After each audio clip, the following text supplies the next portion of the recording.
Véritable mouton noir de la famille royale, le prince Andrew se retrouve à nouveau au cœur de la polémique. S'il pensait être sorti d'affaire après avoir signé un accord financier avec Virginia Roberts, qui l'accusait de l'avoir agressée sexuellement en 2001, alors qu'elle était mineure, il se retrouve aujourd'hui mêlé à une affaire de fraude.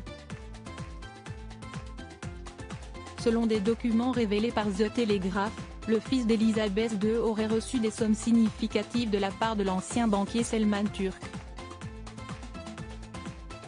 Ainsi, le prince Andrew et Sarah Ferguson sont nommés dans le cadre d'un litige porté devant la Haute Cour de Londres entre la millionnaire turque Nebahat Isobilen et Selman Turk. La première aurait confié au second le soin de placer ses actifs hors de Turquie. Si l'ancien banquier aurait détourné 38 millions de livres sterling, il aurait également poussé la millionnaire à verser 750 000 livres sterling au prince Andrew afin qu'il l'aide avec des démarches administratives. Si le prince Andrew a, depuis, rendu l'argent, il aurait décliné toute réponse aux sollicitations de l'avocat de Nebahat Isobilen. Selon cette dernière, ce paiement aurait lieu en novembre 2019.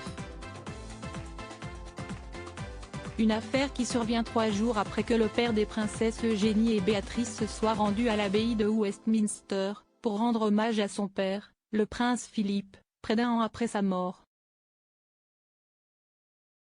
Si Robert Jobson, expert royal, a assuré à People qu'Elisabeth II avait insisté pour que son fils l'accompagne, cela aurait consterné les princes Charles et William, qui auraient préféré que ce dernier fasse preuve de bon sens en ne se mettant pas autant en avant lors de cette cérémonie.